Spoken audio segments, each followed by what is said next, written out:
जय श्री महाकाल। आज हम लोग जानने का प्रयास करेंगे उज्जैन के महाकाल मंदिर के बारे में, उसकी क्या स्टोरी है। तो अब हम लोग जानते हैं इसकी स्टोरी।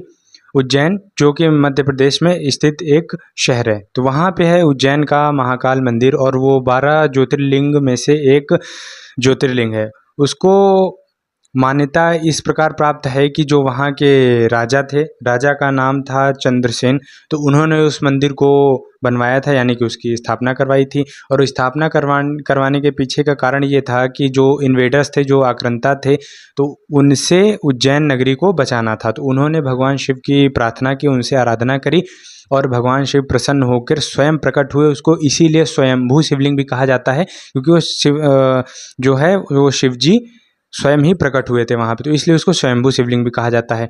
और इसके बाद जो शिव जी थे तो महाकाल रूप में वहाँ आते हैं। उन्होंने कहा कि अब मैं यहाँ पे विराजमान रहूँगा और यहाँ पे मेरी पूजा आराधना होगी और मैं महाकाल के रूप में इस नगरी की रक्षा करूँगा, इसको किसी से भी खतरा नहीं होगा।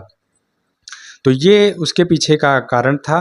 तो इसको स्वयंभू शिवलिंग जानते हैं, हम लोगों ने ये भी जाना है और वो महाकाल नाम से जानते हैं। और उसकी एक मेन खासियत ये है कि वो दक्षिण मुखी शिवलिंग के नाम से भी जाना जाता है।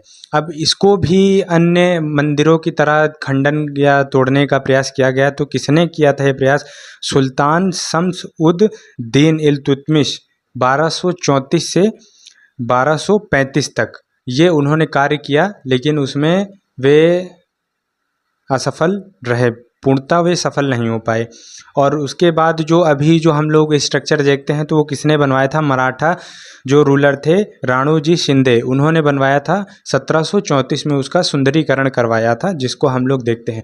और इसके बारे में एक फैक्ट ये है कि उज्जैन के राजा महाकाल को हम लोग जानते हैं। वहाँ पे कोई भी बड़ा नेता या औहदेदारी जो ऊंचे पद पे है, वो वहाँ पे रात नहीं बिताता है, क्योंकि ऐसा माना जाता है कि जो वहाँ पे रात बिता लेता है तो उसकी वो जो पावर है या सत्ता है वे चली जाती है। ऐसा कई नेताओं के साथ में, ऐसे कई बड़े उद्योगपतियों के साथ में ऐसा हुआ है। उन्होंने रात बिताई तो उनके साथ वहाँ पे निकलने के बाद उनका डामाडोल हो गई स्थिति। और ऐसा मान्यता भी है कि जो लोग पहली बार जाते हैं, सच्चे मन से चाहते हैं, तो उनकी वो मनोकामना पूरी होती है महाकाल से। जैसे एग्जांपल हम लोग ले लें विराट कोहली, उनके लाइफ में काफ़ी प्रॉब्लम चल रही थी, वे क्रिकेट में सक्सेस नहीं पा रहे थे, तो वे सक्सेस पाते हैं।